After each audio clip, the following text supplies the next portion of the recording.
रामचंद्र की, पवन सुत हनुमान की, नमः गौरा पार्वती पतये, हर हर महादेव। मेरी आवाज आप सब लोगों तक पहुंच रही है, क्योंकि जब जब हिंदू ने आवाज उठाने का प्रयास किया है, तब तब उसकी आवाज दबाने के लिए पहले ही अत्यंत त्वरित गति से, जलद गति से कोशिशें शुरू कर दी जाती है। मेरे हिंदू भाइयों, सुबह धारनी में पहुंचते ही प्रशासन की ओर से एक नोटिस थमा दिया। मैं कहता हूं, इस नोटिस की कोई आवश्यकता ही नहीं है। उसका ज्वलंत उदाहरण आप ये जो समाज देख रहे हो, जबकि इस मोर्चा का नाम है, क्या नाम है इस मोर्चा का? जन आक्रोश मोर्चा। और आक्रोश मूक बधिर बन के नहीं किया जाता। अगर हमारी आवाज हमें सरकार तक पहुंचानी है, बांग्लादेश में जो हमारी माता बहनों के ऊपर अत्याचार किए जा रहे हैं उसे रोकना है, तो हमें आक्रोश करना पड़ेगा, ताकि हमारी सरकार से और दुनिया भर में जितनी भी सरकारें हैं सब तक ये बात पहुंचे कि दुनिया में कहीं भी अगर हिंदू पे अत्याचार अन्याय होता है तो भारत एकमात्र देश है जहां का हिंदू चुप नहीं रहेगा।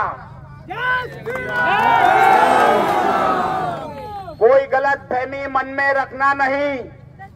जिस प्रकार बांग्लादेश में हिंदू अल्पसंख्यक है, उसी प्रकार भारत में भी हजारों लाखों बांग्लादेशी रोहिंगे छुप के बैठे हुए हैं, और हमें पता है कि वो कौन है, कहां रह रहे हैं, कहां से आते हैं, कहां जाते हैं। हमें मजबूर ना करे। हिंदू लॉ अबाइडिंग सिटीजन है। कानून का अगर कोई पालन करता है तो वो हिंदू करेगा। जब जब धर्म के ऊपर कोई संकट आता है तो ये मेरा हिंदू युवा रोड पे धूप नहीं देखता, बारिश नहीं देखता, ये आके खड़ा हो जाता है। अरे कम से कम प्रोटेस्ट करने का अधिकार तो हमसे मत छीनिए। अगर कहीं अन्याय हो रहा है तो उसके खिलाफ जो लोग लड़ नहीं सकते, कम से कम जो लड़ रहे हैं उनका सपोर्ट तो कीजिए। आज इस तपती धूप में सैकड़ों की संख्या में यहां मेरी माता बहनें आके खड़ी हैं। क्यों आवश्यकता पड़ी हमें यहां आने की? कोई शौक नहीं है। हिंदू सुबह से शाम तक अपनी रोजमर्रा की जीवनी जीते हुए अपने घर परिवार का पेट पालने में व्यस्त रहता है मित्रों। लेकिन इतिहास गवाह है कि जब जब हिंदू ने प्रतिकार करना बंद किया है, तब तक हिंदू को भागना पड़ा है। हिंदू को कश्मीर से भागना पड़ा, हिंदू को ईरान से भागना पड़ा, अफगानिस्तान से भागना पड़ा, लाहौर से भागना पड़ा, मीरपुर से भागना पड़ा, बांग्लादेश से भागना पड़ा। भाग हिंदू, सिर्फ तो भाग, या तो अब जाग। अगर अब नहीं जागेगा तो धारनी से भी भागने की नौबत आएगी। ज्यादा दूर नहीं है वो दिन।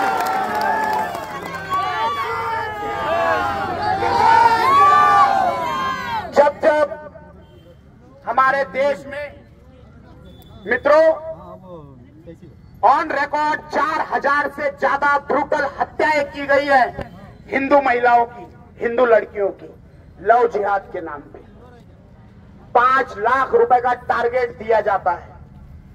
ये बात पता भी नहीं चलती अगर हमारे हिंदू संगठन जागरूक ना रहते। जिस समय पुणे में पीएफआई के कुछ सदस्यों को पुलिस ने अरेस्ट किया, आमदार साहब आप भी सुनिए, उस समय इंटरोगेशन में उनसे पता चला, उनके पास वैसे लिखित स्वरूप में दस्तावेज थे कि 2047 मतलब 47 तक गजवाए हिंद करके संपूर्ण इस्लामिक राष्ट्र बनाना है भारत को। क्या आप चाहते हो ये सच हो? और अगर आप नहीं चाहते तो आपको आज खड़ा होना पड़ेगा, लड़ना पड़ेगा, विरोध करना पड़ेगा। हमारी मासूम बहनें, कल की ही बात है, हमारे नजदीक ज्यादा दूर नहीं, संभाजी नगर में पूजा पवार नामक एक हमारी हिंदू भगिनी, जिसके ऊपर वो जिहादी कुत्ता पिछले 1 साल से अत्याचार कर रहा था, उसे परेशान कर रहा था, उसे डरा रहा था कि अगर तूने किसी को बताया तो तेरे घर के किसी सदस्य की हत्या कर दूंगा। इस डर के वजह से उस लड़की ने किसी को कुछ बताया नहीं, वो चुप रही। कल रक्षाबंधन का दिन था मित्रों, और रक्षाबंधन के दिन हर बहन को अपना भाई सबसे प्यारा होता है। उस जिहादी कुत्ते ने कल उसे कहा कि अगर तूने मेरे साथ संबंध प्रस्थापित नहीं किए तो तेरे भाई की हत्या कर दूंगा। आखिर डर के मारे वो मेरी बहन फांसी पे झूल गई। आपका खून नहीं खोलता ये सुन के। कब आज से सैकड़ों साल पहले से गोधरा में नरसंहार हुआ। देश के हर राज्य में ऐसा कोई राज्य नहीं जहां शांत प्रिय समुदाय के ओर से हिंसा नहीं की गई। हुई है, लेकिन हमारी याददाश्त कमजोर है, हम भूल जाते हैं। हम 500 वर्ष का श्री राम जन्मभूमि का संघर्ष भूल गए। हमें याद दिलाना जरूरी होता है। कुछ चंद नेता, इलेक्शन आ रहा है मित्रों, और नेता अब आपके घर पे आके आपको आपकी जाति याद दिलाएगा, क्योंकि जब तक बटेगा नहीं हिंदू तब तक कटेगा नहीं हिंदू। आने वाले चुनाव में अगर कोई सेक्युलर नेता आपके दरवाजे पे आता है और आपको अगर विष पिलाता है तो सबसे पहले उसके बम पे लात मारनी है। तो हिंदू इसकी बात करेगा, तो हिंदू इसकी बात करेगा। हम बहुत संयमी है मित्रों, सिर्फ हमें उकसाने की कोशिश ना करें। हिंदू युवा, हिंदू समाज शांत नहीं सोता हुआ शेर है। उंगली करेगा तो घुसेड़ देंगे। जब हमारे धर्म पे बात आई है, हमारे पूर्वजों से हमने सीखा है, बहुत शूरवीरों की औलाद है, हम संतान हैं। हजारों साल से हमारे देश के ऊपर जो आक्रमण हुए, हमारे धर्म के ऊपर जो आक्रमण हुए, हमने हर बार उसका कड़ा विरोध, कड़ा प्रतिकार करके भगाया है। इसी वजह से आज संपूर्ण संसार में एकमात्र देश है हिंदू राष्ट्र। हमें मेरी एक बात याद रखनी, मैं ज्यादा दूर नहीं हूं, अचलपुर में ही रहता हूं।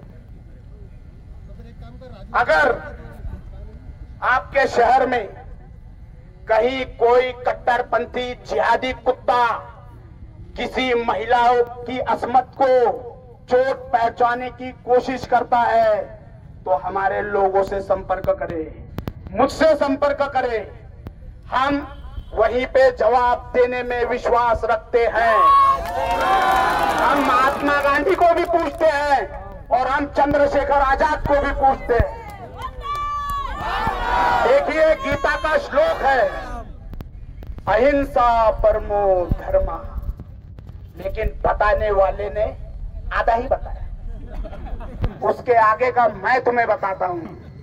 अहिंसा परमो धर्मा है, लेकिन धर्म हिंसा तथैव च होती है।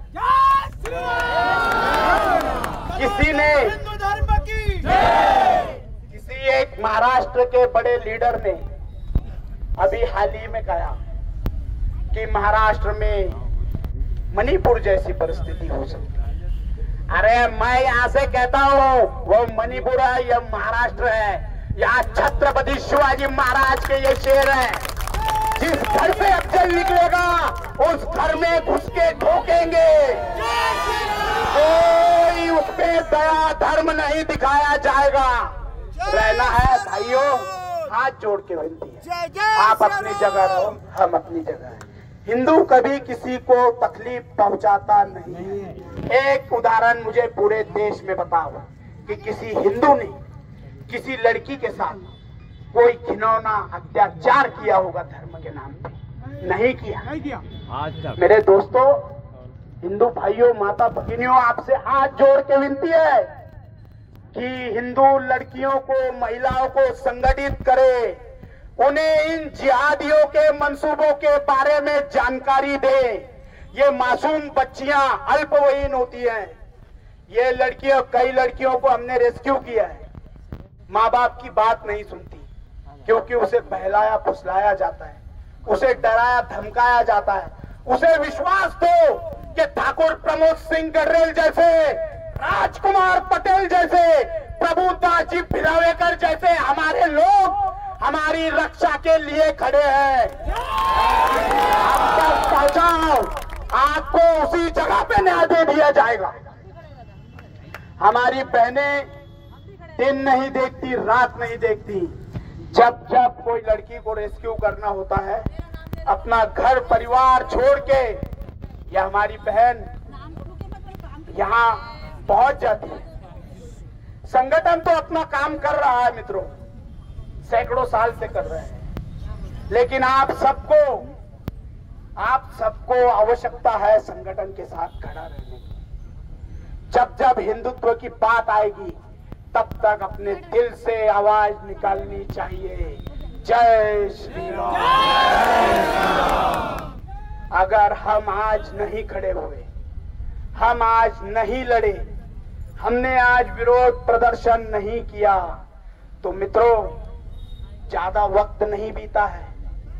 यह आजाद भारत में रजाकार का जो जुल्म हुआ है, वो यहाँ जो बूढ़े लोग हैं उन्होंने देखा है।